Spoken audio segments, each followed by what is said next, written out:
10 puntos. Bueno, muy buenas noches a todos. Muchas gracias por estar acá una vez más en mi canal. Hoy invité a Horacio Justo a conversar de diferentes tópicos de todo lo que está pasando en política, en un poco de economía, un poco en lo que es social, un poco de todo, digamos, el entorno de lo que se llamaría hoy la derecha. Horacio, muy buenas noches. Muchas Muchísimas gracias. gracias por estar de vuelta acá en el canal. Bueno, muchísimas gracias por la invitación. Realmente es un gusto para mí compartir y desde ya te quiero, además de agradecer que me tengas en cuenta nuevamente, felicitarte porque justamente un poco lo que te he adelantado en privado, tu canal viene creciendo enormemente y eso es muy bueno y creo que es reflejo no solo de la apertura que tenés vos como persona, sino de lo que estás ofreciendo, que es justamente esa pluralidad, donde han pasado gente que va desde una visión determinada del liberalismo con lo que podemos tener ciertos acuerdos y ciertas discrepancias, hasta sectores un poco más conservadores, como puede ser el mío, y eso habla de una búsqueda genuina, de una libertad y un rechazo hacia esa hegemonía progresista, y eso creo que la gente lo está percibiendo y por eso te están apoyando, así que te felicito por esa honestidad intelectual de tu parte que se plasma en tu trabajo cotidiano.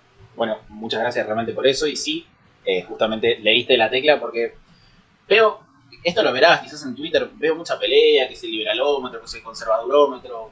Quizás en el ambiente conservador no pasa tanto como pasa con los liberales. Con los liberales veo que hay mucho. Y la verdad que llegué al punto de decir, puedo rescatar algo bueno de cada persona. Y me parece que eso me va a ayudar a crecer a mí y va a ayudar a crecer al público que pueda llegar a escuchar lo bueno que tenga cada persona. Así que realmente me parece que es algo correcto, sobre todo, viste, considerando lo que tenemos del otro lado, que es bastante peligroso y que me parece que tenemos que sentar los pies sobre la tierra y decir, che, muchachos, cortémosla, salvemos la república como tal, después nos agarramos a las trompadas de última una vez que tengamos resuelto las cosas importantes y que tengan un orden de magnitud muchísimo más grande. Trato de llegar en algún punto a eso y como bien dijiste vos, invité a Nahuel Sotelo, invité a Mel Gutiérrez, que también son ambos dos conservadores, y nos llevamos de lo más bien. Se puede. Creo que este es el claro ejemplo de que se puede tranquilamente conversar, debatir y buscar realmente eh, generar un proyecto en común para resolver las cosas que tenemos que resolver con la importancia que tiene. Así que bueno, muchísimas gracias antes que nada por esa palabra. Quiero aprovechar, ya que está como te estaba comentando, quiero tomar algunas de las cosas del debate que tuviste antes con Iván Garrino, que me quedaron algunas dudas respecto a lo que es el conservadurismo como tal. Así que ya que está, aprovecho la ocasión, mientras que se va juntando también más público, a resolverlas. La pregunta es, ¿el conservadurismo qué tiene más como norte y como guía? ¿El orden espontáneo, que es el que tanto hablamos nosotros los liberales, o un orden establecido? Más que nada, primero esa pregunta y después la voy derivando con las demás. Es muy buena la pregunta y tiene cierta complejidad. Tiene cierta complejidad en cuanto a cómo vamos a entender y definir lo que es un orden espontáneo. Creo que quizás allí haya que tener algún matiz. Para el conservador es importante el legado cultural e intergeneracional. Esto es un concepto propio de Edmund Burke que luego va a reflotar Roger Scruton justamente en esta alianza que hay entre los que no están en el mundo y aquellos que van a estar, utilizando como eje mediador los que efectivamente estén en el presente. ¿Esto qué significa? Que para el conservador, el orden espontáneo no crean que es un enemigo acérrimo de su visión de lo que es la tradición y el legado cultural. Lo que sucede es que muchas veces se ha confundido al conservadurismo con un espacio más reaccionario. ¿Se Sí, entiende? sí, sí, completamente. Digo esto en términos específicos de la Revolución Francesa, que creo que es donde marca el quiebre, porque en la Revolución Francesa, además que hay un quiebre en la sociedad occidental, tal como se percibía en ese momento, hay, digamos, tres grandes facciones. Una visión revolucionaria, constructivista, centralizada, abstracta, racionalista por definición, cientificista y violenta. Revolucionaria en términos de violencia de los jacobinos. Una visión más mesurada de los girondinos, más mesurada, siguen combatiendo el sistema, y una reacción, a mi criterio, y lo digo tranquilamente como católico, creo que fue una reacción genuina, que fueron justamente aquellos reaccionarios, aquellos que dijeron, momento, no es tan, no es como se presenta esta idea de libertad como se está llevando adelante, digamos. No es una cuestión histórica, tenemos que hablar de Belloc y creo que se nos iría el vivo en eso. Pero en ese contexto es que justamente escribe reflexiones sobre la Revolución Francesa Edmund Burke. Y Edmund Burke viene a ser como el padre intelectual del conservadurismo. Y Edmund Burke reconoce que el reformismo y la reforma es inherente a la vida de sociedad, digamos. Nosotros podemos discutir qué sistema sería mejor que otro. El conservador es ante todo empírico. Esto quiero dejar claro, es empírico. Se le interesa lo que sucede en el mundo. Después discutiremos el deber ser. Curiosamente creen que los conservadores tenemos como un norte moral. En realidad el conservador pone la vista en lo que efectivamente sucede antes de lo que debería suceder. Entonces, lo que está sucediendo es que hay cambios políticos. Entonces, podemos discutir luego si el cambio político fue bueno o malo. Bien, Sí. lo que muchos llaman el orden espontáneo. Yo discutiría ciertos conceptos de orden espontáneo. Pienso en este momento en la revolución. Porque eso porque, a ver, orden espontáneo, ¿qué sería? La revolución bolchevique, por ejemplo. No sé si sería un orden espontáneo.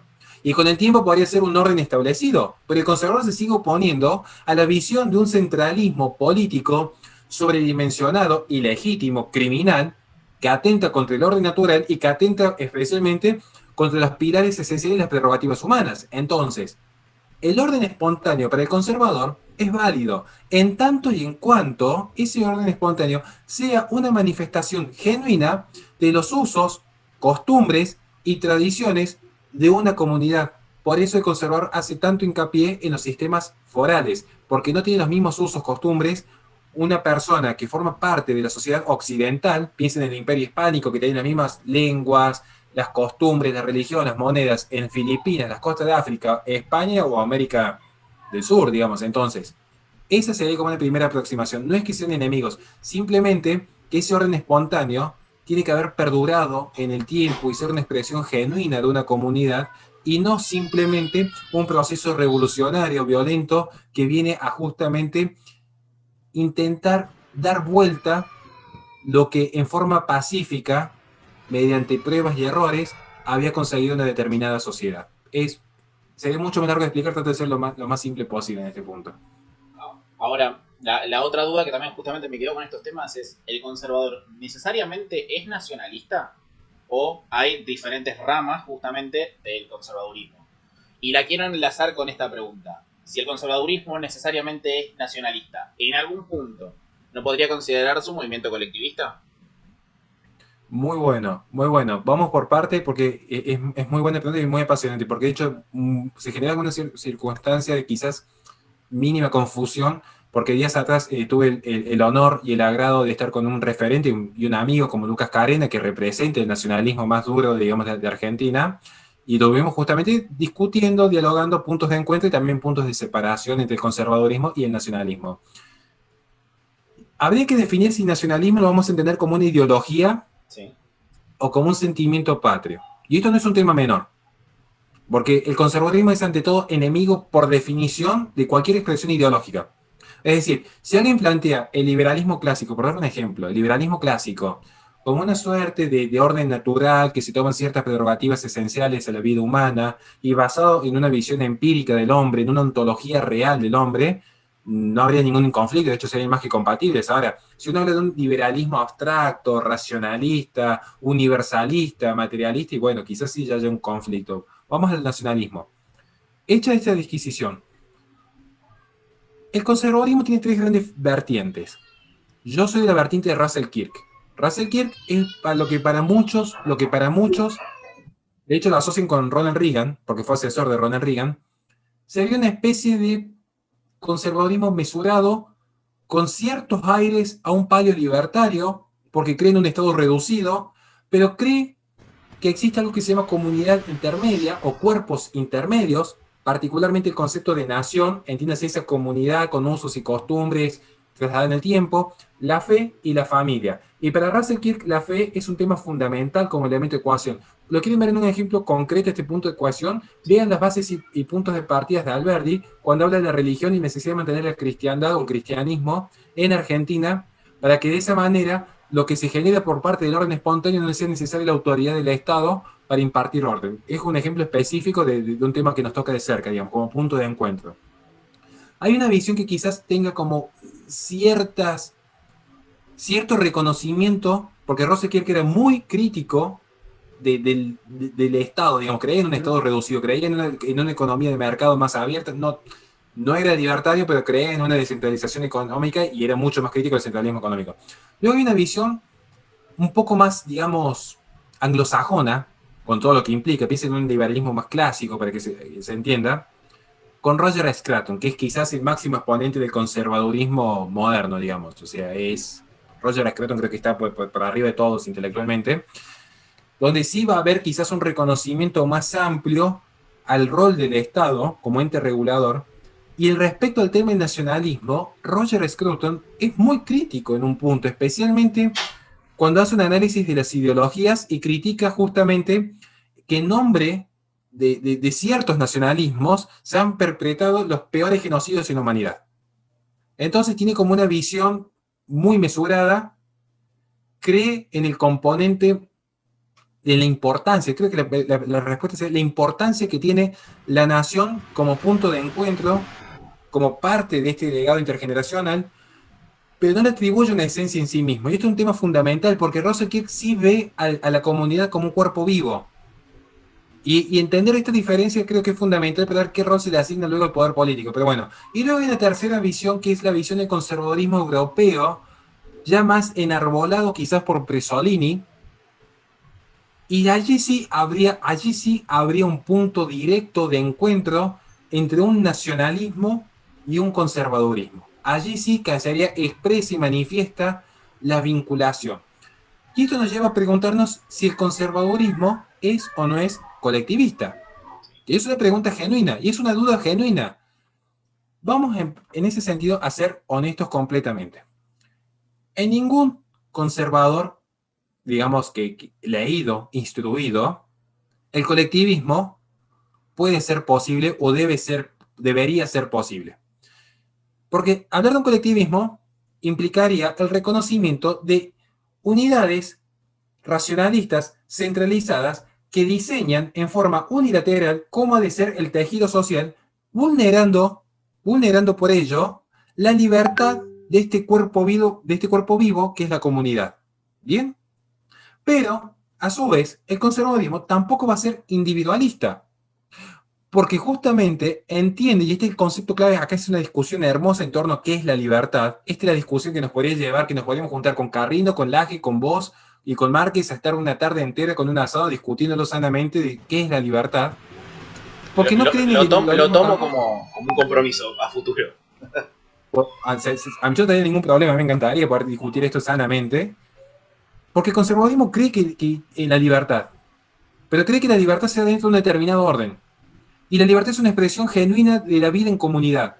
Entonces el conservadurismo no es colectivista, pero sí es comunitarista. Y algunas seguramente dirán, entonces es lo mismo. Bueno, no. De hecho, no. De hecho, yo tuve días atrás hablando personalmente con Echevarne, Sí. donde él mismo reconoce que a veces caer en esa falacia que el individualismo es pensar en el individuo como sí mismo, como un fin abstracto, también es un error. Entonces, está bueno poder tener de repente esta mesura y decir, bueno, yo no voy a criticar el individualismo apresuradamente, creyendo que el individualismo implica el sálvese quien pueda y desconociendo un principio de la cooperación propio del liberalismo. Yo también lo que pido es, bueno, quien sea liberal, considere que hay una diferencia sustancial entre un colectivismo como construcción abstracta y racionalista de las ideologías y el comunitarismo como un legado intergeneracional de aquellos usos y costumbres y tradiciones que se han ido perpetrando a lo largo del tiempo y que sirven para que esa libertad tenga una expresión concreta. Porque al conservador le importa la libertad, pero en forma concreta, no en la racionalidad, sino en aquello que en efecto se adecua entre el equilibrio, que es el gran desafío del conservador. Es ese equilibrio que hay entre lo eterno y perdurable y aquello que simplemente es mutable y accidental. Este es el gran desafío, por eso es tan difícil ser conservador, tener que equilibrar las pasiones caídas del humano, como yo que tengo 20.000 errores, pecados, defectos, tentaciones, y aquello que uno cree que es lo eterno, estar en gracia con Dios, tratar de cuidar a la familia, tratar de cuidar a la fundación, tratar de cuidar el trabajo. Bueno, en ese equilibrio es, digamos, el desafío del conservador, entender que hay un norte moral, hay un orden natural, pero que la naturaleza humana tiene estos ciclos de cambios, de reforma. Y con esto ya cierro. ¿Por qué planteamos esto? Igual Porque adelante, no hay problema con el tiempo, lo que te quieras explayar, al contrario, necesito. Sentite perfecto. cómodo. Bueno, te agradezco. Igualmente era justo el último concepto porque es un tema clave este. ¿Por qué decimos esto del conservador en cuanto a la vida comunitaria? Porque observen, el gran desafío es justamente poder limitar las pasiones. Este es el gran desafío del conservador. El conservador no es un santo y el conservador no es ni cerca un ejemplo de vida. Muy por el contrario, es como San Dimas, una persona plagada de errores que ha usado la experiencia propia como una forma de aconsejar, porque hay una serie de mitos respecto a que el conservador es estatista o que el conservador quiere imponer. De hecho, el conservador invita. Después vamos a tocar este punto en el próximo tópico respecto al tema del rol del Estado para el conservador. Pero por lo pronto lo que les puedo decir es, en este equilibrio entre lo perdurable y lo mutable, entre saber cómo elegir los límites a ciertas pasiones, subyace lo que es una expresión del individuo, pero ya no como un ser autónomo, abstraído de la realidad, una suerte de Robinson Crusoe, porque es una ficción. Para el conservador, la experiencia humana y ese legado intergeneracional tiene una razón de ser, porque si hablamos del orden espontáneo, les voy a dar un ejemplo muy sencillo, Yo en este momento estoy hablando con un gran referente que es Lucas Di Dodo. Yo con Lucas puedo verlo y digo, a ver, ¿qué ha aprendido él? Él dice, yo en este momento tengo un canal de YouTube. Intenté hacer documentales, esto lo tomo de mí porque yo estoy con el tema de los documentales ahora. Sí, lo vi, lo Y tengo que terminar de ver, de hecho. Y a mí, yo digo, por ejemplo, de mi orden espontáneo. Entonces yo estoy hablando con mi referente Lucas y le digo, mira, yo estoy viendo que hago documentales y cuánto me lleva hacer un documental. Y por lo menos 2 tardes de trabajo, por lo menos. Sí, y no sé si más. Y sin embargo, no llego ni a las 1000 visualizaciones en el primer día. Ahora, si yo hago un comentario burlándome un tema de coyuntura, como Twitter censura, y de repente tengo como 10.000, bueno, el orden espontáneo que te va mostrando qué te beneficia y qué es lo que no te beneficia, pero no Claro, aprende de eso. Luego exactamente, uno puede sí. elegir. Yo prefiero seguir con los documentos, aunque tenga menos visualizaciones. A mí me apasiona la abstracción y explicar y no quedarme en la coyuntura. Me gusta lo abstracto a mí. ¿Bien? Bueno, pero tenemos una experiencia.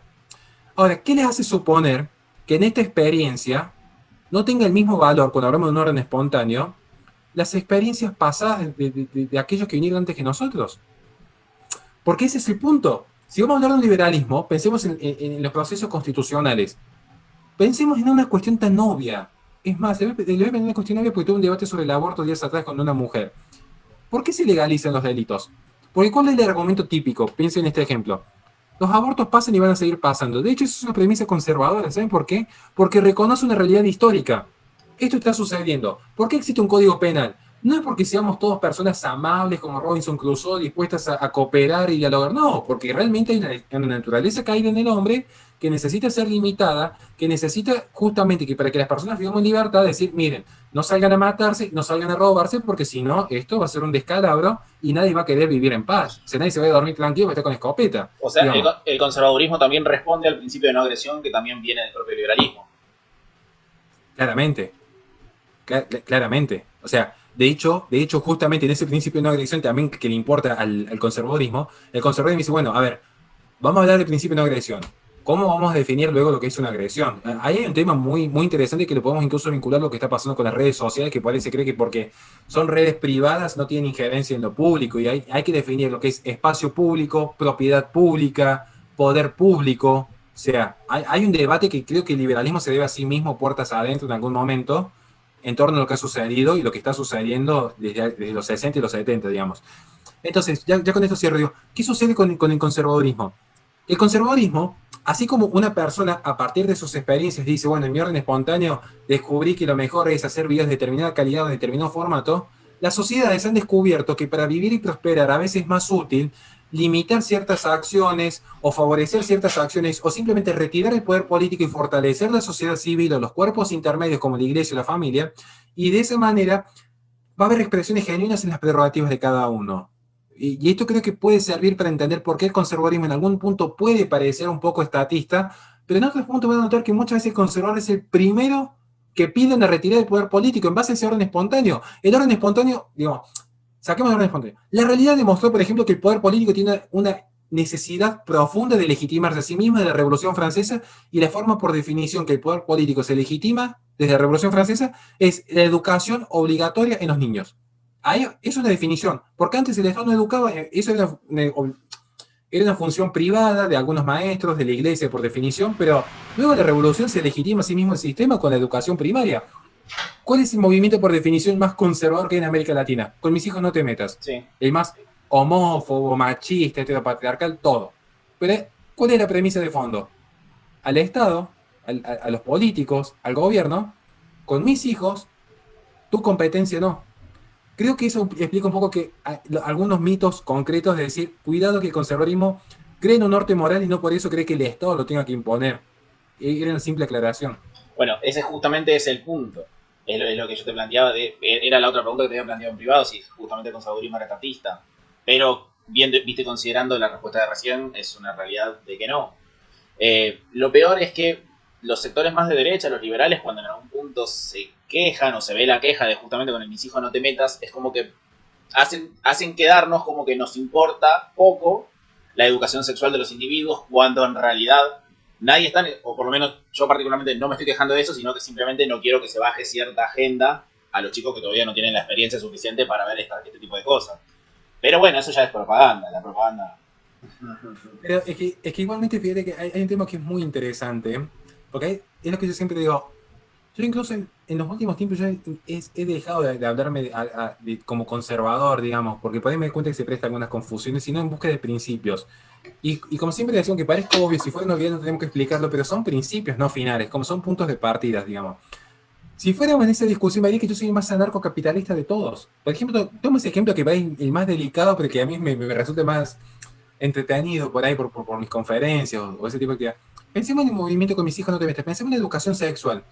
Yo les voy a dar un ejemplo concreto. Miren, ¿saben por qué yo soy más anarcocapitalista? Pues yo creo que el Estado no se tendría que ni siquiera meter en esa cuestión. Y lo digo sin miedo. Y alguien me dice, no, yo estoy a favor, pero les voy a explicar por qué. Por una cuestión de lógica.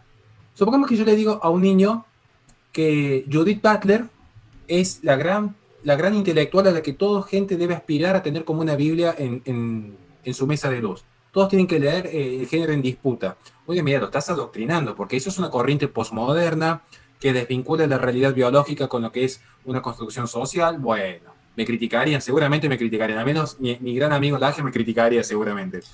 Ahora, ¿qué pasa? Miren, voy a dar un siguiente ejemplo. Se dicen que es papá. O sea que creo que tengo cierta autoridad en este punto. Si yo le enseño a un niño o a un hijo a usar preservativo, yo creo que el 99% me diría que está bien. El 99% me diría, che, mira, es una cuestión de educación sexual que puedan tener relación sin embarazarse. Yo diría, bueno, sí, estoy de acuerdo que sería como más prudente, ¿no? Pero ¿qué sucede?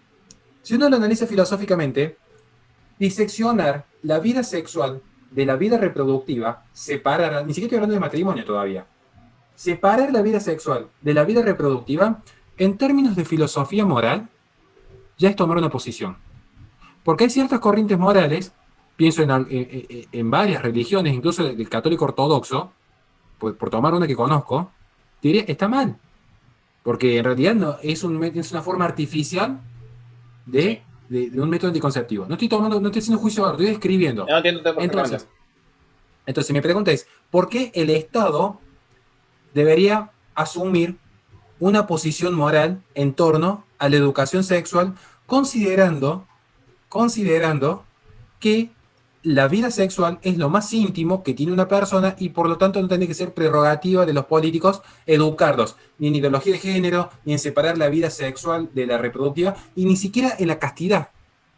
Porque también estaríamos en contra. ¿Por qué tendría que imponer la castidad? Porque si yo digo impongan la castidad en forma de educación, nada impediría que cambie el color político y que luego impongan otra. Esto no quiere decir que ahora vamos a empezar a debatir respecto a la educación sexual, sino que usé este ejemplo para notar que el conservador no toma posiciones últimas, lo podemos incluso vincular a la economía, que van a ver que no hay lecturas conservadoras en torno a lo económico, toman prestadas las teorías que sirven, por eso el conservador se lleva tan bien con los liberales clásicos, especialmente en el punto de la economía, especialmente allí. Porque en última instancia hay que ver el caso por caso para definirse. Porque yo les puedo asegurar que si yo empiezo a indagar, van a darse cuenta que muchos liberales terminan siendo más conservadores de lo que creen y algunos conservadores terminan siendo los más libertinos de todos. Me hago cargo. Digamos, entonces, lo que hay en el fondo, es la búsqueda de estos principios. ¿Bien? Por eso no me gusta caer y decir, el conservadurismo es estatista. Yo diría, depende. Depende. Porque, por ejemplo, con el tema del ecologismo, que es una tesis de mi libro, que estoy trabajando con un socio, claramente que por ahí el Estado tendría como un rol, no digo proteccionista, porque de hecho Roger Scruton critica por completo la protección, al contrario, se abre el mercado como forma de protección ambiental, para que vean, Roger Scruton, digo. Pero de repente sí habría una crítica a los discursos posmodernos, progresistas. Allí está la cuestión. Si uno pregunta cuál es el principal enemigo del conservadurismo, no es ni el Estado ni el mercado. sino el progresismo. Y el progresismo, como este del progreso indefinido, se manifiesta en el mercado y se manifiesta en el Estado. Creo que esa es la forma mejor de explicar que justamente el conservador, y por eso salte desde el ecologismo como punto, donde hay una apertura plena al mercado, hasta un proteccionismo absoluto como la educación sexual, para mostrar que en realidad el conservador no se define ni en base de reglas de mercado ni en base de reglas de Estado, sino en base de principios acorde al tópico de discusión. Y esto es lo que hace que sea una lectura tan abstracta. Uno va a leer Las bondades del pesimismo de Roger Scruton, por tomar un ejemplo, y va a ver que critica capítulo 1 las ideologías, luego las falacias de la educación, luego las falacias del fin último del hombre. O sea, ¿por qué? Porque son tópicos específicos los que van definiendo el conservadurismo. El conservador no necesariamente entonces es católico tampoco. No, no, no. De hecho, hay muchos conservadores que son ateos, la inmensa mayoría. Y de hecho, hay muchos católicos que. Hay una discusión si el católico puede ser liberal o no. Es una Sí, discusión que no vamos a mantener en este la, momento, pero digo, la planteó Mel hace poquito, lo leí. Entonces, ya que está, quiero sacar este próximo tópico que probablemente sea una de las propias agendas de lo que va a traer la iglesia, que es la separación de la iglesia y el Estado. Es una bandera que puede levantar un conservador o es una bandera que debería estar en contra. no, en contra. ¿Por A qué? ver, ¿por qué? ¿Por qué? Esa es la pregunta, ¿por qué? Primero por coherencia, por coherencia. Miren, gente, a mí me encanta este tópico porque me fascina y me toca de cerca. Vamos a tocar el tema de Argentina. Vamos a empezar con mi amigo Lucas a hacer un poco de historia argentina. ¿Por qué existe el artículo 2 en la Constitución Nacional? Y después vamos a hablar de la realidad. Vamos a empezar por la parte. ¿Por qué existe el artículo 2? Porque todo el mundo dice que el gobierno federal, ojo que no hablo del esto, dice el gobierno federal. Y jurídicamente hay una diferencia y ahora voy a explicar por qué. Porque el gobierno, vamos a sacar una tesis bien anarcocapitalista. ¿Cuál es la salud del Estado para muchos pensadores bien anarcocapitalistas? Esto lo saco de Giacomini, incluso que estuvo en tu canal hace poco, que dice estoy tan con el que yo no tengo mucha afinidad, por cierto. Pero la salud del Estado es justamente las guerras. No nos engañemos en ese sentido, digamos, ¿no? O sea, muchas guerras son en gran medida por la existencia propia del Estado, digamos. Bueno, creo Por que lo del tema de la existencia de las guerras es uno de los argumentos por el cual se puede renegar de la propia democracia. Porque desde la existencia de los estados modernos, creo que esto también no lo había pensado como me lo planteó justamente Diego. La democracia moderna mató mucha más gente que el propio comunismo. Porque el hecho de que tengan una financiación prácticamente espúrea e infinita permitió un montón de armas de destrucción masiva, lo cual ha asesinado civiles inocentes, pero incontables veces. Después, si podemos hacer un comentario respecto a Sí, la sí, sí, claro. democracia y la derecha en términos nacionales, como el título del video que está muy bueno, que podemos hacer una reflexión sobre eso. Pero miren, estamos hablando de este tópico. Se me fue la pregunta de la mente que te iba. Se me fue, me bloqueé. Lo del tema de la separación de la iglesia y el Ahí está, Estado. bien, bien. Gracias, gracias, ahí me volví. Esos son los años.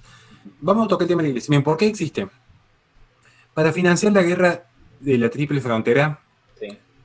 a lo que en ese momento era el gobierno, estaba diseccionado, fue literalmente una etapa de anarquía, dicen. Para financiar la guerra, ¿a qué se acudió? A quitar el diezmo, las tierras, las propiedades, la administración de aquellos bienes clericales. Y esto es importante, digo, pues si somos coherentes, al menos yo veo que los liberales definen la propiedad privada, para Russell Kirk no puede haber libertad sin propiedad privada. Un dato, ¿no? Para que por ahí nos critican un poco los conservadores, o sea, no sean tan crueles con nosotros. Digo, pero la propiedad privada bien entendida, digamos, o sea, propiedad privada. Entonces, de repente quieren expropiar Vicentín y está todo mal. Pero cuando a la iglesia no se la expropió, a la iglesia se la confiscó. Quiere decir que fue un rapto por la fuerza de los bienes privados de un determinado ente sin pago ni anterior ni posterior, porque no hubo ni una sola compensación. Ahora bien, cuando se redacta la Constitución en 1853, no existían los mecanismos económicos que existen hoy para plantear una suerte de compensación o arreglo que permitiese la conformación de un orden jurídico que lograra la pacificación que había entre ciertos espacios revolucionarios y ciertos espacios católicos, por así decirlo, como los dos grandes frentes que había. Entonces, se llegó a un acuerdo, porque es política, el que no comprende esto no comprende lo que es la vida política, que es constantemente generar consensos y acuerdos. se genera un consenso de decir va a haber una compensación económica. El artículo de la Constitución Nacional es una compensación económica. Si luego alguien me quiere discutir que ya pasaron muchos años, bueno, yo no soy economista, en todo caso hagan el cálculo y digan, miren, la iglesia se ha quedado con tanta plata de más durante tantos años, o todavía falta, porque si esos bienes se quedan en manos de la iglesia o se generan tantos intereses, bueno, hay que ver cómo se resuelve. La realidad es que fue una compensación económica, que de hecho ya en el 2018 la iglesia lo renunció, aclarado está.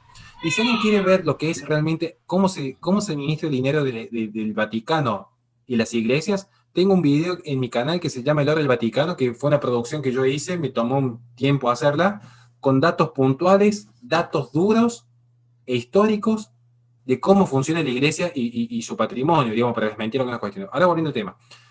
¿Por qué el conservador está en contra de separar la iglesia y el Estado? ¿Porque quiere que venga una suerte de inquisición y de esa manera cortarle la cabeza a los revolucionarios? No, porque saben que el problema nunca fue económico, porque la iglesia ya renunció a esto.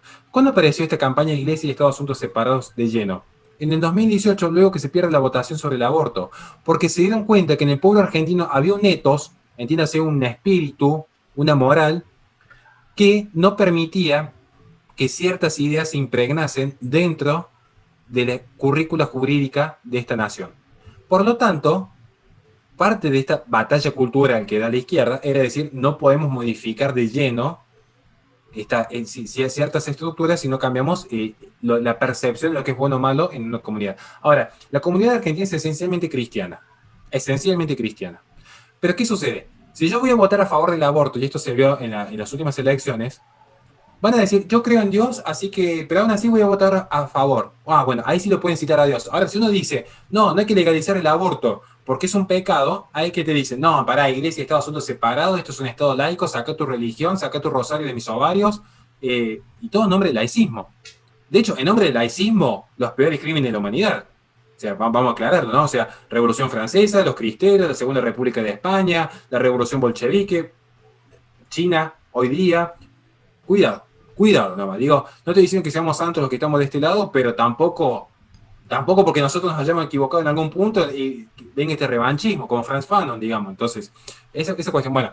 El que esté libre de pecado, que tire la primera piedra, no puede tirar a nadie, digamos. Claro, es así de simple. Entonces, nosotros lo que decimos es, un conservador no va a estar a favor porque lo que se busca con estas campañas es simplemente dar el terreno cultural básico de la posmodernidad. Muchos hablan de relativismo moral, no es tan así. Algún día podríamos hacer un vivo respecto a la posmodernidad, porque no es tan así del relativismo moral, sino es un utilitarismo determinado.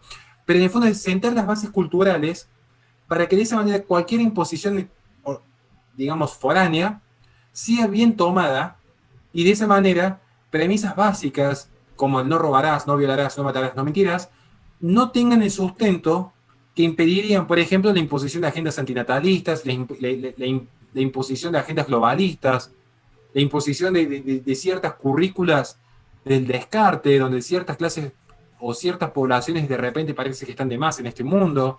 Entonces creo que al menos el conservadurismo en ese punto se opondría a lo que es la separación de ese Estado, por esa cuestión de lectura política, porque es realista. O sea, esta lectura no es porque queremos más libertades, no es porque vaya a haber más libertades. ¿Qué más libertades van a tener de las que ya tienen? En un sistema occidental, jurídicamente, que toma premisas liberales. Si cada modificación que se ha hecho en la Constitución en los últimos 100 años no fue para darle más libertad a la gente, cada reforma cultural no fue para darle más libertad a las personas. Cuidado que hay una serie de mitos en esos procesos revolucionarios. Bueno, creo que estos puntos quedaron más que esclarecidos.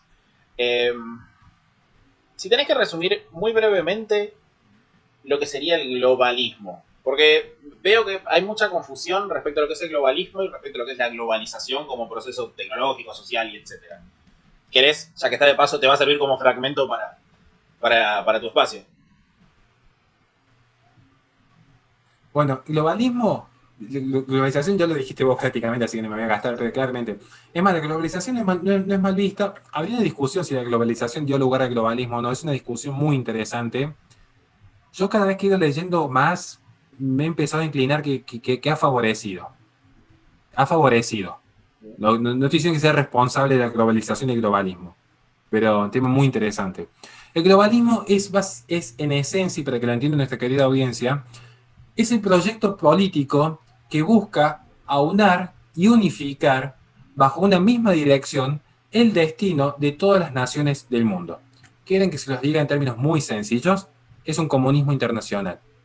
Es un comunismo donde ya no te vas a salvar saltando el muro de Berlín a riesgo que te peguen un tiro o cruzando el océano a nado para llegar a Miami. Porque todas las naciones van a tener el mismo régimen. Todas las naciones van a tener el mismo régimen político, cultural, lingüístico, no es un tema menor la lengua como fuente de construcción de conocimiento, y económico.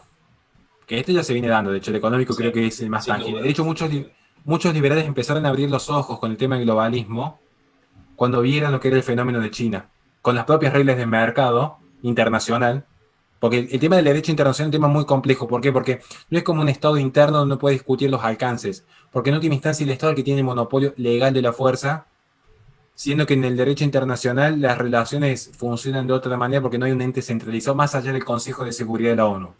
Digo esto entonces porque muchos decir lo que hace China puertas adentro, un problema de China, puertas afuera, dentro de lo que son las reglas de mercado, avanzó a pasos agigantados, digamos. Entonces, globalismo es esta hegemonía cultural, política y económica en el cual ya todas las naciones van a estar direccionadas al unísono. Y esto no es una teoría de la conspiración y no van a ser 5 hombres así con los dedos alrededor de una mesa diciendo hoy queremos empobrecer a Nigeria y Argentina. Es que la gente descubre que en este famoso orden espontáneo del que tanto se gusta hablar, de repente en Sudáfrica, en China y en Argentina están viendo las mismas series, consumiendo la misma gaseosa y vistiéndose de la misma forma. Entonces significa que en China, en Sudáfrica y en Argentina están todos pensando de la misma forma. Y cuando todos están pensando de la misma forma es porque nadie está pensando. Y si nadie está pensando es porque no hay nadie que esté siendo libre. Porque este es el fenómeno propio de la posmodernidad, donde las personas quieren ser subsumidas a ser simplemente entes de consumo y de producción. ¿Qué diferencia habría en el globalismo, donde una persona está atomizada y encapsulada para que simplemente consuma la información, genere familia a través de un celular, se comunique con sus lazos afectivos a través de una computadora, construya una identidad a través de una red, pueda ser cancelado y vuelto ermitaño digitalmente, con un sistema comunista ortodoxo? Claramente que hay una diferencia, la estética. Y no me refiero a la estética en ese proyecto de Narciso que se licúa, como Sigmund Bauman lo plantea, líquidamente entre los dedos, sino que es estético porque claramente que yo estoy en este momento en la comodidad de mi hogar con un hermoso micrófono que me han regalado mis contribuyentes, así que agradezco enormemente que quede pasarle el chivo. Estoy con mi webcam, mis libros, miren, tengo acá mi mate. No es lo mismo que estar en un goulash ruso, pero en última instancia cambiamos un poco la forma, pero el fondo. Yo asumo que no estoy en total libertad, yo lo asumo, no sé los demás. Pero yo me levanto todos los días y hago todos los días lo mismo, y todos los días consumo, y todos los días produzco, y les voy a dar un dato más.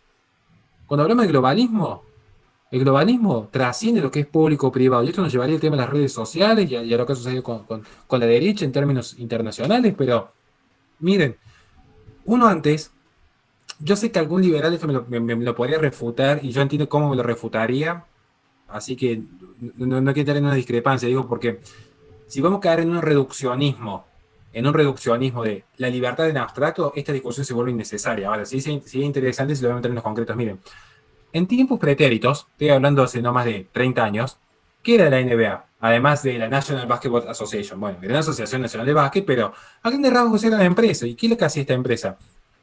El servicio de ver un partido de básquet y los productos como las camisetas, las pelotas, las vinchas, muy bonitas, por cierto.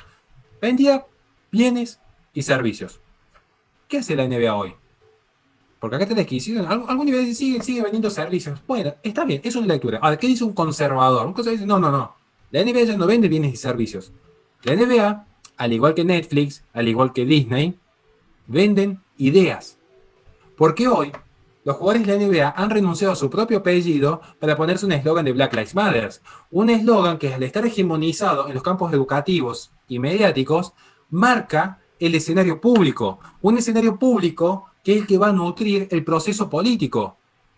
Por lo tanto, esta discusión se vuelve interesante cuando ve la gallina y el huevo, hoy es lo público y lo privado. Porque muchos creen que lo importante es limitar lo público y yo tendría cierto escepticismo porque de repente hay ciertos espacios privados con ciertas ideas en torno al globalismo, han marcado una agenda hegemónica donde las propias naciones han renunciado a sus identidades para levantar una determinada bandera multicolor o para abrazar ciertas ideas hegemónicas. Entonces, uno está a favor, de hecho lo toma Rezo Kirk, uno está a favor de la diversidad cultural. Por eso mismo está en contra de las injerencias extranjeras. Russell Kirk critica a los neocons, grandes interventores militares por definición.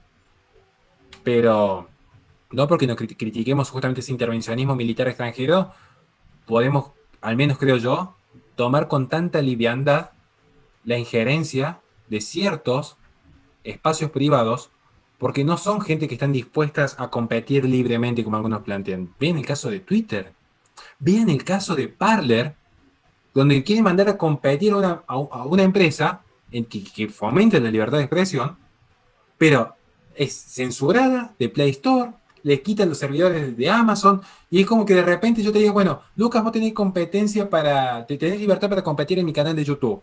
Yo te diría, bueno, compitamos tu canal contra el mío, buenísimo. Y una cuestión es que los dos vemos quién ofrece mejor que ley, y otra cosa es que yo empiezo a amenazar como espacio privado y usar mis recursos privados para poner plata, para que YouTube, por ejemplo, te banee tu cuenta y te deja afuera. Entonces uno diría, cuidado. Y no estamos hablando que acá intervino el Estado, ¿eh? Porque en Amazon no intervino el Estado. Entonces, estas prácticas, y uno dice, bueno, y entonces créate vos, Lucas, si querés, tu propia red de YouTube o tu propio, digamos, servidor de videos. ¿Y cómo así para competir cuando yo tengo como las redes sociales funcionan de forma oligopólica? Justamente están captando cada vez más usuarios. Yo voy captando cada vez más mercado, mi bola de nieve va creciendo y vos tenés que arrancar con un granito de arena.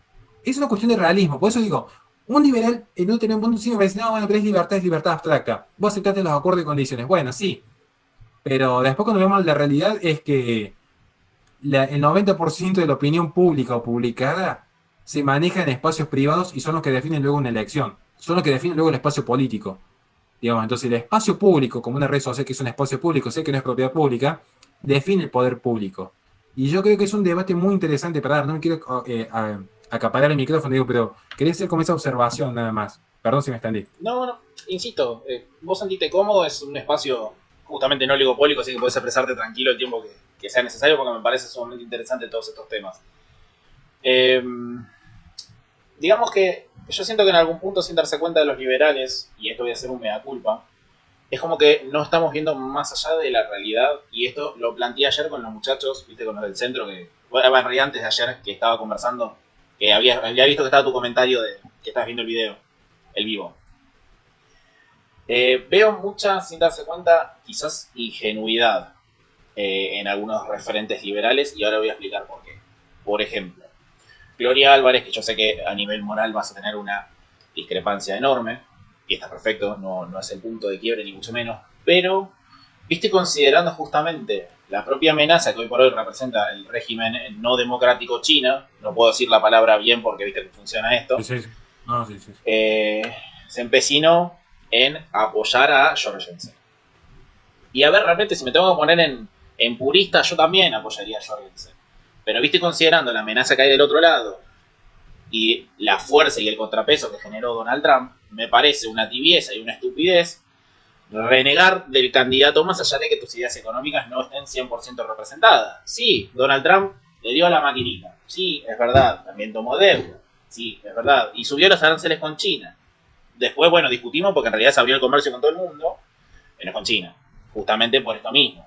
Entonces, lamentablemente yo siento que en algún punto los liberales pecamos sin darnos cuenta de tibios y estamos jugando un rol no malintencionado ni mucho menos, porque claramente no hay malas intenciones, pero que terminamos favoreciendo sin darnos cuenta a todo lo propio, quizás en términos más conservadores se llamaría el enemigo del progresismo, yo lo tomaría más como un socialismo, que en realidad prácticamente van de la mano, porque todas estas ideas no es que necesariamente vienen a representar un capitalismo de libre mercado, sino mucho menos, porque fíjate que todo el que es progre, por alguna razón que ni siquiera ellos entienden, defienden las ideas comunistas, o las defienden las ideas socialistas, o por lo menos de un Estado todavía muchísimo más, digamos, generador de privilegios para ciertas minorías. Entonces, ¿qué sentís que en algún punto... para qué quiero retomar una pregunta chiquitita de antes. Sí, sí. ¿Ves mucho Gramsci en todo esto? No, no. Después te voy a explicar por qué, Dale. pero es muy interesante lo que has dicho, a mí me encantó, por eso quería que puedas cerrar vos, porque iba tomando nota mentalmente, he dicho cosas muy interesantes. A lo que quiero llegar es lo siguiente. Hoy por hoy, yo traté de sentar los pies en la tierra para decir, a ver, pará, ¿en qué nos estamos equivocando? Yo veo que, por ejemplo, mucho de la militancia joven, liberal, que es el público orgánico que tengo más que nada en mis espacios, es como que no votaría una derecha más conservadora, quizás, aunque sea, porque no tiene un 100% del purismo del liberalismo que nos gusta. Así como si, por ejemplo, vos votaras a Juan José Gómez Centurión, tampoco vas a tener un 100% de lo que te gusta. Entonces, Me me, reta mucho, Juana. no, pero claro, pero esa es la idea, o sea, entre esos intercambios, entre esas diferencias ideológicas que van a tener entre ustedes dos, pueden salir algo bueno. Es exactamente lo mismo. Entonces, no me gusta que se renieguen si existe una derecha fuerte, como por ejemplo, no sé, digamos un ejemplo, Vox en España. Si existiría en alguna Argentina, siento que los liberales, sin darse cuenta, terminarían apoyando indirectamente a regímenes que van en contra de las libertades justamente por esta tibieza. Entonces, desde los sectores conservadores, este es mi análisis como liberal y haciendo un propio mea culpa. ¿Qué análisis se ve desde los sectores liberales, desde los sectores conservadores? ¿Qué ven ustedes en esto? Mira, hay tanto para decir, me ha encantado todo lo que has dicho, me ha parecido genial. Y yo fíjense qué curioso, porque Lucas, esto se lo digo a la audiencia en general, Lucas hace una suerte muy entre comillas, mea culpa, me gusta usar también el latín como para parecer copo, me parece un burro bárbaro, pero es curioso, porque yo en ese sentido, fíjense que yo tengo muchas discrepancias, por ejemplo, con Antonella Martí y Gloria Álvarez, todos saben que incluso hemos tenido cruces fuertísimos en Twitter, ¿Mm? pero fíjense que yo no le he criticado. O sea, yo he criticado a Johersen por ciertas ideas que yo no comparto en cuanto a entender ciertos mecanismos de libertad. Por, que es una discusión aparte que nos llevaría una hora más o menos. Pero nunca por apoyar. ¿Saben por qué? Y esto es clave. Porque yo sí creo en esa teoría de. A ver, yo soy ferviente defensor de Trump por todo lo que hizo, por una serie de cuestiones. Digo, pero a mí me ha molestado muchas veces, como todos saben que yo colaboro con Gómez Centurión, que me digan, no, vos tenés que apoyar al macrismo porque son la primer minoría y son los que pueden crear un espacio de derecha. Pero yo estoy convencido de que la socialdemocracia, por más que tenga buenos modales, sigue siendo el problema de fondo, independientemente que después vengan de estos bárbaros que se llaman kirchneristas. A ver, no podemos ni comparar un régimen con el otro, no se puede ni comparar, pero no por eso no puedo caer yo en esa suerte de chantaje o extorsión política de decir, más vale que apoyes a este porque si no favoreces a todo, pero yo quiero apoyar a Gómez Centurión porque es el que más me representa, con el que más siento comodidad para trabajar y porque lo conozco personalmente y me cae bien. Así de simple. No. Después viene la cuestión de Dios, patria y familia, pero porque me cae bien, lo conozco personalmente y tengo buena relación. Que Gloria Álvarez o Antonio Martí defiendan a Johersen están en su derecho porque creo que ellos vienen a decir, miren, para nosotros el enemigo es este. Venga uno o venga otro. Ahora, lo que yo sí creo es que el votante de Johersen nunca le quitó votos a Trump. Esa es mi teoría. Yo sí veo las plataformas y yo digo, bueno, a ver, Terma, por ejemplo, vos tocas temas delicados, lo tratamos con Sí, respeto, sí, sí, además yo lo claro, sí, noté con obvio. Carril, así que no vamos a decir nada que no hayamos dicho antes, digamos. Tema de adopción homoparental, tema de aborto, droga, no dije la palabra, así que tranquilo YouTube que Joe Biden es el mejor presidente del mundo. Pero todos esos temas bien delicados, digamos. Además, le vamos a decir a YouTube que el aborto es un derecho para que tampoco nos desmonetice. Pero digo yo, en ese sentido yo no sé si le hubiesen quitado tantos, digamos, votos. Yo no sé si un votante digamos, pienso en este momento, por ejemplo, el ejemplo tonto que siempre decimos, ¿no? Pero pienso en Argentina, si el votante de Milei, o no sé si Milei, pero pienso más en Expert, por darle ese ejemplo. Quizás Expert sería más, porque Milei sí estaría más cerca de una derecha, o tendría más diálogo. Yo he charlado muy bien con Milei, nos apoyo los chicos de la Fundación, pero piensen en Expert, por ejemplo, con todo el respeto que le tengo en algunas cuestiones, particularmente en lo económico, si el votante de Expert tendría más afinidad por votar, por ejemplo, con una derecha conservadora. No sé, habría que ver el contexto, digo esto.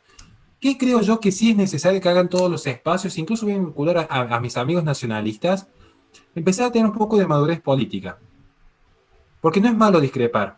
Pero la gente piensa que por discrepar o por tener críticas o por pensar distinto, automáticamente somos enemigos. De hecho, yo no tenía ningún problema en sentarme a plantear una plataforma electoral seria y contundente con ningún espacio, porque ya lo hemos hecho. No se olviden que desde el equipo de Gómez Centurión mantuvimos llamada en el 2018, en enero de 2018, con el equipo de Expert y personalmente con Expert, buscando a ver si podemos ir en una unidad y ver si podemos definir nuestras diferencias en una interna y que perdía acompañaba. Entonces, y esto lo digo porque es una, lo viví, todos saben que yo estoy acompañando a Juan desde aquel momento, digamos. Entonces, ¿qué creo yo que es necesario en este momento? El 2018 me confundí con el 2019, perdón. Pero ¿qué creo yo que es necesario? Estoy con el tema del aborto todo el 2018.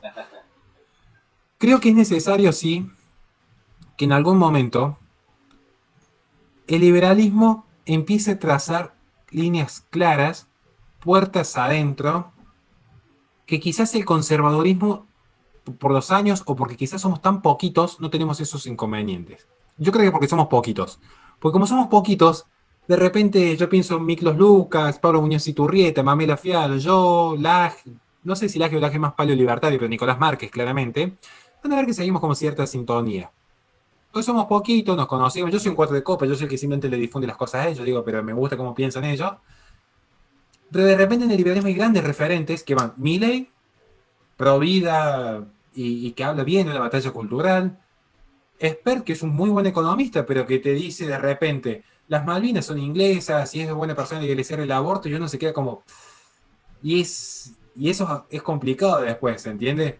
Tenés tipo que yo se lo dije con sinceridad, Iván. Yo en la cuestión económica lo respeto y más lo hemos llamado a la radio un montón de veces, porque economía yo no pero ni el 0,1% le puedo llegar a discutir, ni el 0,1. O sea, y yo le diría, Iván, a ver, yo en ese sentido no te puedo discutir, pero hay otra cuestión que Iván Carrión es un gran referente liberal y su pensamiento liberal está en las antípodas de un pensamiento que también ha reivindicado el liberalismo en más de una ocasión, como el de Agustín Laje, que salió a defender justamente la lucha contra el Estado, atacando lo que era el feminismo, la ideología de género, demostró. Entonces, después cada uno sabe si Agustín Laje es conservador, un lobo conserva, o si era un liberal. Bueno, eso es. Hay gente de mucho peso de este lado, del lado liberal, pero que no está claro. ¿Qué es el liberalismo? ¿De la revolución anglosajona o el jacobino francés? Y bueno, ya ahí tenemos que empezar a ver. Y eso es una cuestión del progresismo que solamente es socialista, no sé. Porque yo cuando hablo del progresismo, que tiene dos grandes... El progresismo tiene dos pilares. Esto es una cuestión de filosofía rápida. Que es el progreso material indefinido. Que esto se viene gestando desde el siglo XVI en adelante. Toman un momento las premisas del positivismo. Luego se transforma en plena ilustración en lo que fue una suerte de liberalismo político con sus definiciones, pero finalmente luego la revolución industrial se transforma en lo que es el utilitarismo, este progreso material indefinido, ¿no? Y tratar de llevar el mayor progreso y satisfacción y placer a la mayor cantidad de gente posible, allí viene el dogma de la democracia, y disminuir el sufrimiento y las penumbras y el hambre a la mayor cantidad de gente posible. Y otro concepto, otro pilar del progresismo es la liberación absoluta. Cuidado con esto. Este tema que a mí me interesa. A esto yo le he dedicado años de estudio y profundización. Cuando nosotros planteamos que hay que leer a Marx, más allá que yo siempre digo, la izquierda ha muerto y Marx ha muerto y la propia izquierda lo ha matado, es porque la propia izquierda ya se descendió de marxismo. Entonces algunos le siguen pegando al Marx, a Marx, a Marx, cuando la propia izquierda ya hace rato que lo abandonó Marx. Pero ¿qué planteaba Marx? El marxismo, el comunismo, es la profundización de la ilustración. Son las comunas de París llevadas a su exponente internacional en la forma más cruenta posible. Esta idea del laicismo, el progreso material indefinido, la liberación absoluta, ¿cuál era el fin último de Marx? Porque todo el mundo leyó la parte en la que él sostiene el socialismo, la expropiación, esta redistribución. Pero ¿qué es lo que pretendía Marx en última instancia? La abolición del Igualitarismo. Estado. Un Porque igualitarismo. exactamente, y eso es muy interesante, esa palabra es clave, Lucas. Lo que has dicho esto es clave. Eso que a mí, esta es la parte que más me apasiona de estas discusiones. Porque después de la Revolución Francesa, la gran discusión política, ¿saben cuál ha sido en Occidente? En el mundo, porque Occidente desapareció hace tiempo. En el mundo, ¿cómo se conjuga la relación libertad con igualdad? La fraternidad la dejamos porque es de solidaridad, ¿viste? Porque ya no es frater del hermano, sino es sobre la hermana. Entonces, eso es un tema menor. Digo, ¿cuál es la gran discusión política? Libertad por un lado y la igualdad por otro. Y van a ver que todas las discusiones políticas en Occidente giran siempre de estos dos puntos. Más libertad o más igualdad. Sin excepción. Pero yo agarro hasta los discursos de la liberación nacional de Argelia, que acabo de hacer un comentario de Fanon, así que ahora voy a estar 2 semanas hablando solamente de Fanon porque me limó la cabeza, digamos. Pero es siempre esta idea de la liberación, la liberación, la liberación. La liberación de las especies, con las transespecies, la liberación de la naturaleza con el transhumanismo, la liberación de la sexualidad con los transgéneros, la liberación de las naciones con las empresas transnacionales. ¡Ay, cuidado! Porque parece que cierta parte de la liberación nos gusta, y yo cuando pregunto qué es la libertad, ya de repente tengo un problema, ¿qué es la libertad positiva? ¿Libertad negativa? Muchos me dirán, no, la libertad negativa. Entonces, si la libertad es negativa, ¿por qué el principal argumento es que hay libertad de expresión? Porque hay capitalismo que permite comprar un medio y levantar una red social. Porque eso es un argumento positivista. Eso es un argumento diciendo que me está diciendo a mí, solamente es posible la libertad de expresión porque tenés un capitalismo que permite producir la maquinaria que te da la potestad de expresarte. Entonces, libertad positiva. Y ni hablar si hablamos del concepto de libertad de Foucault. No estoy tomando ejemplos básicos. La libertad para un conservador es muy limitada. Porque la libertad para un conservador se conjuga a partir de los principios de la autonomía de la persona. Por eso es limitada. No porque quedamos limitados, sino porque nosotros planteamos cuándo una persona es autónoma. Un niño no tiene libertad. Yo tuve un debate con un filósofo objetivista, algunos le dicen randianos, y me planteé el concepto de autonomía. Y yo dije, ¿y el niño después de nacido es autónomo? Y ahí tienen un problema, porque si el concepto de autonomía, uno con tal de desplegar el proyecto de vida propio y no depender de una vida parasitaria ajena, como me lo plantearon a mí, el niño por nacer, y los que somos papás lo sabemos, también depende de un adulto. ¿Por qué 100%. debería entonces yo sacrificar mi vida en llevar al niño hasta un orfanato y caminar 10 cuadras hasta un orfanato y dejarlo tirado? Porque yo estaría perdiendo mis 10 cuadras de libertad, si vamos con ese ejemplo reducido de libertad. Digo, por Recuerdo eso ese no, comentario en el debate que había uno que decía justamente eso. Lo del tema de las 10 cuadras, literal. Literal porque me los leí los 750. bueno, hablando de eso, quiero que aprovecho, ¿no? Agradezco muchísimo a la gente que hizo comentarios con respeto, porque nosotros con Iván saben que nos hemos cruzado muchas veces e hicimos un esfuerzo, creo que los dos pusimos nuestra parte para madurar un poco y decir basta de pelear por tonterías, le vimos un poco la conversación. Entonces agradezco a la gente que comentó con respeto, pues a nosotros nos sirvió bastante. Esa es la cuestión con la libertad, creo yo, Lucas. Es el concepto de fondo del progresismo. Entonces, ya cierro con esto.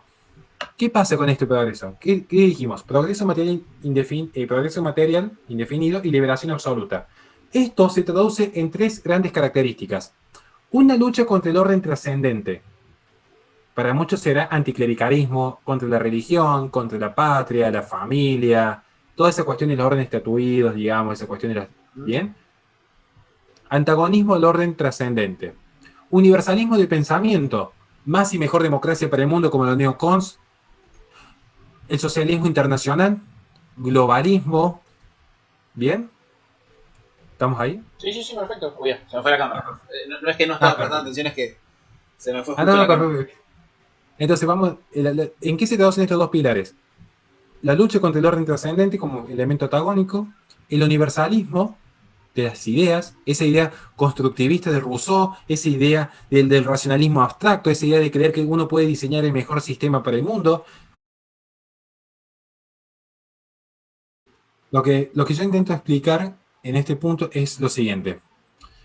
A todos, y sin excepción creo yo, la libertad es una preocupación, y es una preocupación genuina.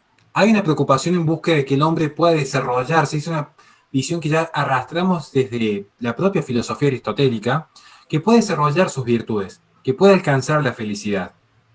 Y ciertamente, si uno ve el concepto de la liberación absoluta, si uno ve los discursos de Marcuse, hablando del gran rechazo a lo establecido y al orden conservador, si uno ve los discursos materialistas universalistas de una Gloria Álvarez, si uno ve la prédica del cristianismo en torno a la libertad e incluso los nacionalistas en busca de la libertad de las naciones, vamos a ver que la libertad es un concepto claramente que no unívoco. Claramente que cada uno va a tener su visión de lo que es la libertad. Y el progresismo corre por las mismas sendas. El progresismo tiene sus propias lógicas en cuanto a cómo van a entender posteriormente lo que es este progreso indefinido. Porque el progresismo abarca desde culturas transhumanistas, que son muy afines a las reglas del mercado, hasta visiones de la sociedad donde las minorías van a buscar sentirse libres. Propio la posmodernidad, donde el discurso colisiona con la realidad, es que justamente, entendiendo cómo son los mecanismos sociales, se utiliza el Estado para evitar estas situaciones de violencia. Función básica del Estado, evitar la violencia entre los grupos de oposición. Teoría de Heller. teoría del Estado de Heller. Ujú. Entonces, algunos lo van a hacer de una forma dictatorial, Cuba, Venezuela, el régimen sandinista, y otros lo van a hacer, mantenemos unidos los grupos de oposición, mediante un sistema democrático, republicano, con ciertas normas de juego que permiten a los individuos poder proyectar su vida. Cada quien sabrá qué sistema es mejor. Pero si el Estado está para evitar la violencia y se hegemoniza que es violenta la colisión entre el discurso y la realidad, nada impide luego que ciertas minorías puedan cancelar a las mayorías porque se sienten ofendidas o agraviadas a partir de determinados dichos o imputaciones. Claro. Por eso creo que es interesante poder dialogar en este punto respecto a qué es la libertad. Y ya como para ir cerrando, digo, es necesario que se genere esta coalición entre, digamos, los nacionalistas que buscan la prosperidad de su nación, que no confunden nación con Estado, como diría Nicolás Márquez, los conservadores que sepan darse a entender, esto es fundamental, esto sí se lo digo especialmente a los que son más conservadores. Existe ese mito de que conservador es estatista, nacionalista, porque han confundido procesos, se asocian conservador con viejo, conservador a conservar, como si fuese aquella heladerita con la que uno lleva al río, como si fuese una conservadora. Y en realidad el conservadurismo es una filosofía práctica, una filosofía de vida, en la que ni siquiera somos santos, muy por el contrario, reconocemos nuestras naturalezas caídas, que nos equivocamos todo el tiempo, que estamos aprendiendo, aprendemos de la historia, aprendemos del campo empírico.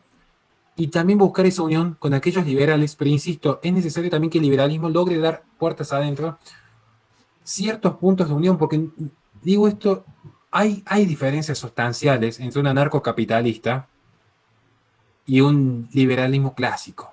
Sí, sí, claro Porque que sí. entonces, y esto que puede enriquecer enormemente el debate, y yo creo que lo enriquece enormemente. A mí me encanta escuchar gente anarcocapitalista, me encanta leer a Hans Hermann Hoppe, me fascina, como me encanta leer a Rockwell, cuando escribe su caso, que me parece fascinante, pero hay una diferencia importante entre distintos puntos de vista, pienso en este momento en Milley, dialogando con Agustín Laje y Nicolás Márquez, a ya empezar en ataques personales, es decir, solo yo puedo defender el liberalismo y estar con un liberalómetro encima mal calibrado. Porque encima que tiene un liberalómetro lo tiene mal calibrado. Entonces creo que es un momento de quizás de buscar los consensos y entre todos decir, bueno, hasta acá llegamos, lo hecho está, empecemos con un diálogo maduro a futuro, que si no, el enemigo de frente, para algunos va a ser el progresismo, como para el conservadurismo, el enemigo nunca fue el liberalismo, sino el progresismo. Insisto, no es ni del mercado ni del Estado, sino como principio rector de cualquiera de los dos elementos. Para otros van a ser el globalismo, entonces nacionalistas bienvenidos. Y para los liberales va a ser cualquier enemigo de la libertad. Y el globalismo, donde China se asocia a la ONU para imponer un régimen comunista a nivel internacional, bien lo que ha sido la pandemia con la Organización Mundial de Salud, que le ha costado un año de libertad a los seres humanos, creo que sobran razones para construir una nueva derecha que implique un grado de humildad importante de sus referentes y sobre todo los que vienen desde abajo, que digan, si este referente no baja y no tiene cierto nivel de humildad, nosotros mismos lo excluimos como una suerte de regla de mercado y buscamos gente que esté dispuesta a colaborar y construir. Bueno, respecto a lo que vos acabas de plantear, del tema de la Organización Mundial de la Salud, la ONU y todo esto con el tema de la libertad, eso es algo que me gustó mucho en el debate que los invité a vos y a Iván, que justamente dijo, esto de estar 8 meses encerrados creo que se notó de que en verdad la libertad puede ser algo que es bastante, digamos, feo en sí. Lo que yo noto, y esto traté de ser en algún punto, como te decía antes, lo más crítico posible, escuchar todas las voces, porque también lo conversé con, no sé si lo ubicás, de España, Daniel Lacalle, Sí, economista. Bueno, él fue me muy bueno contó, ese video me que con- subiste. no sé si lo has escuchado, que me contó que en España pasa exactamente lo mismo con los liberales. Es como que cualquier cosa los divide. Y eso es como que en algún punto es lo que para mí es, políticamente hablando, me hace dudar de seguir o no un liberalismo. Porque está todo muy lindo desde lo académico. Me parece muy bien que los pibes sepan de economía, que no se dejen prostituir por un voto. Pero si políticamente hablando no estamos teniendo una cierta representación, hay que ver a alguien que realmente la tenga. Si es del lado de la derecha, si es del lado de los conservadores, creo que hay que ser un poquito bastante más honesto intelectualmente y ver que del otro lado no nos estamos hablando de cosas delicadas. Argentina no quiero que llegue a ese punto de quiebre en el cual después no haya vuelta atrás. Como pasa en Cuba hace 60 años, como pasa en Venezuela hace tantos años. Entonces, del otro lado tenemos eso. Y creo que los liberales lamentablemente están mucho con el liberalómetro, como lo estás diciendo vos, que me parece una estupidez. las concepciones de cada uno respecto a las cosas. Sí, quizás Gloria Álvarez tiene una visión, está perfecto. Venegas Lynch tiene una completamente distinta. Y en el medio se sientan los dos a discutir. Después se van a tomar una cerveza juntos. Está todo bien y se queda ahí. Esa discusión, sí voy a tomar realmente lo que vos me habías planteado antes, que tiene que ser puertas adentro, porque en el medio, todos esos intercambios que no se hacen de manera agradable, como pueden ser estos espacios de debates, en el medio la gente y tu núcleo electoral te ve. Y si te ve puteándote con los posibles votantes, sos un boludo, mano. ¿Qué quieres que te diga? No tengo otra palabra para decírtelo. Si vos te vas a insultar con un posible votante, ¿qué querés que te diga? No tengo otra palabra, porque otra palabra no la encuentro.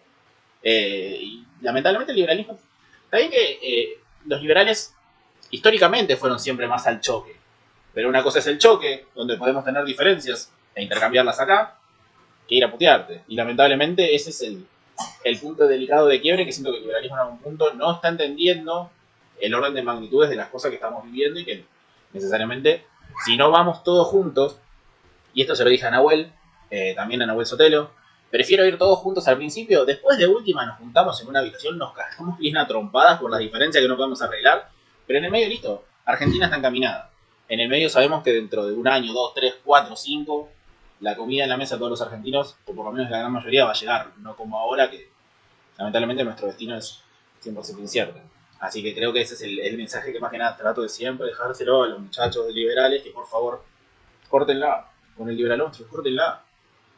Ahí, sobre ese punto, como para ya no abusar más del tiempo y ya cerrar, quiero tocar un tema que vi justo un comentario y dijeron mercado progresista. Y creo que es necesario hacer como una pequeña aclaración que quizás no se escuchó en el tiempo del corte. Miren, cuidado con dos cuestiones, creo yo, ¿no? Primero, en sacralizar el mercado, porque no hablar de la Big Tech, ya este domingo no se lo vamos a hablar. Miren, hoy por hoy, lo que son los comportamientos oligopólicos ya lo tocamos en su momento, ¿no? Digo, y después otra cuestión. Hay un tema que no es menor. Además de este comportamiento oligopólico, mafioso, genera un poder de la opinión pública que es lo generado en, en el espacio público después se traduce en una expresión política. Hay una cuestión con el progresismo, que la gente está empecinada en creer que el progresismo es patrimonio exclusivo de la izquierda. Y en ese sentido, si bien forma parte de la izquierda, claramente que forma parte de la izquierda, no es de esa izquierda marxista, estatista, totalizadora, digamos, ¿no? Entonces, yo creo que la gran salvación económica va a venir del lado de gente muy capacitada, que el liberalismo tiene de sobra, por definición. Como dije yo, sería imposible que un insignificante ser como yo le pudiese discutir a Iván Carrino algo de economía. Sería imposible. O sea, ni 0,1%. ¿Bien? Eso está más claro. Ahora, ¿qué sucede? Que hoy la nueva izquierda, se le dicen que le ha dedicado tiempo a leer a Marcuse, Franz Fanon, estamos hablando de una nueva izquierda, postestructuralistas como Foucault, donde ni siquiera se han interesado en analizar el mercado de la propiedad privada. Muy por el contrario, ven sus ideas favorecidas más por un sector privado que por el propio Estado, que es una consecuencia. ¿Qué es la cultura? Lo que está cultivado en aquellos espacios donde se desarrollan los axiomas, las creencias, las ideas y las formas de vida de una sociedad. Por lo tanto, revolucionando al hombre en sus instintos y en sus formas de vida, se revoluciona la sociedad. Y al hombre, para revolucionarlo y para alterarlo, no hace falta que venga un ente coercitivo como el Estado, tal como se plantea en 1984. Menos en un Estado como el argentino que ni siquiera alcanza para los cables de cobre y las camaritas de seguridad. Sin embargo, el ojo del gran hermano está detrás de cada celular, tomando información de la persona y mediante los algoritmos y las formas de vida, se permite definir lo que es una persona atomizada, cuál va a ser su destino último. Cuidado con ese sentido de creer que hay una autonomía plena en este sistema de posmodernidad.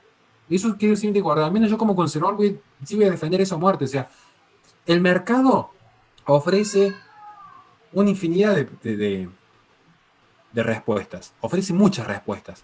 Pero no llega a plantear todas las preguntas. Entonces, ¿puede haber un mercado progresista? Totalmente.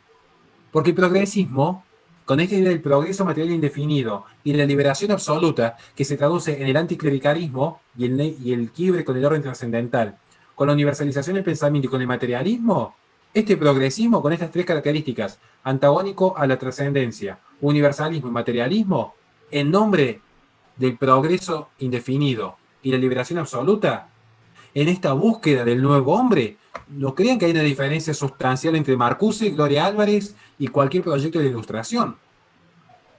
Más allá que en la posmodernidad es cierto que es un proyecto negativo y los 4 metarrelatos eran, en términos de Lyotard, un proyecto positivo. Eso ya sé. Ya sabemos que Lyotard tenía una visión de los proyectos positivos. Digo, pero cuidado. No estoy diciendo que el mercado sea un enemigo, sino no hay que sacralizar porque me remito a quienes fueron los principales financistas de Biden. Y muchos dirán que esos son empresarios. Bueno, serán empresarios. Facebook será un empresario porque absorbió WhatsApp y Disney será un empresario porque baja contenido y absorbe empresas como lo absorbió Marvel y siguen bajando contenido ideológico. Bueno, serán empresarios. Habrá que ver. Porque Amazon, no sé qué ganó con quitarle a Parler a los usuarios. No sé qué ganó. Pero lo cierto es que está sucediendo. Lo cierto es que esa libertad, al menos en términos concretos, porque recuerden, para el conservador la libertad es un concepto distinto que para un liberal, para el cristiano la libertad es un concepto distinto que para un comunista, y para un comunista la liberación es distinta que para un nacionalista, digo esto, ¿no? Bien, pero me parece que es interesante que se puedan estudiar y se puedan dar en forma sana, creo que se pueden dar en forma sana, bien, 100% no, que no sí. es para la tribuna, y creo, y ya como para ir cerrando, que están dadas las bases para una construcción genuina de gente dispuesta a abrazar los valores patrios. Creo que es necesario que todos, conservadores y liberales, nacionalistas y antiprogresistas en términos generales, se abran de las bibliotecas que siempre leen. Porque están los conservadores que solamente han leído a Roger Scruton. Entonces, si no lo dijo el dios Roger Scruton, no lo dijo nadie. Y los liberales y los corredores de la línea económica te intentan explicar incluso fenómenos como la familia a partir de leyes como la oferta y demanda y el costo-beneficio que le da abrazar a un hijo. Y de repente los nacionalistas, si ya ven conservadorismo, piensan que es algo anglosajón, entonces es un enemigo, entonces hay que sacarlo de encima, porque no, porque es anglosajón. Bueno, y hoy por hoy la dialéctica es como hablamos en un comienzo, esta idea de la derecha y la izquierda ha mutado. Ya no se habla Sí, de derecha e 100% izquierda, lo hoy es. tenemos debates mucho más profundos. Hoy es transhumanismo versus bioconservadurismo, hoy es patriotismo versus globalismo en términos de Dungin. Hoy es la discrepancia entre el sentido de tradición y el progresismo. Entonces, creo que es necesario hablar de esto y yo te agradezco un montón el espacio genuino que nos has brindado acá. No te quiero quitar tiempo porque sé que está con la familia y yo también. Me van a funar como Trump si no los acompaño ahora. Nos van a funar. No, no te pongas a gritar, papá.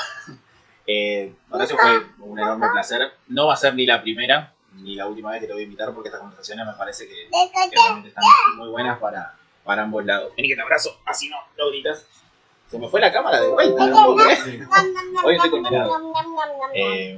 Bueno, disculpame las minis visitas, pero bueno, de verdad te agradezco un montón, le agradezco del otro lado al público que se ha quedado escuchando estos intercambios, que insisto, no va a ser ni el primero ni el último, porque creo que de alguna manera yo creo que se puede tomar como ejemplo esto para empezar a generar consensos entre los propios liberales y conservadores, para que vean que se puede.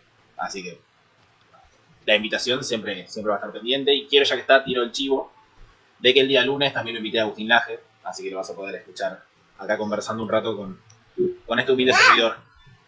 Lo vamos a compartir por todos lados. Bueno, yo no te quiero quitar más tiempo. Muchísimas gracias por la invitación y ya mismo voy a comprometerme en ayudarte también porque, insisto, estás creciendo un montón tu canal y me pone muy feliz que Muchas gente gracias. sana, con un mensaje sano, llegue y creo que está bueno. Creo que más allá del respeto intelectual que te tengo, se nota que sos un papá cariñoso y yo creo que eso va más allá de cualquier ideología. Yo me quedo sin decir, ¿qué aprendí hoy? Mucho de vos, pero lo que más aprendí es que sos un buen papa y eso te puedo asegurar que va más allá de cualquier discusión de conservadurismo, liberalismo, así que te agradezco enormemente haberme abierto las puertas de tu hogar y de tu canal para poder aprender un poquito y conversar.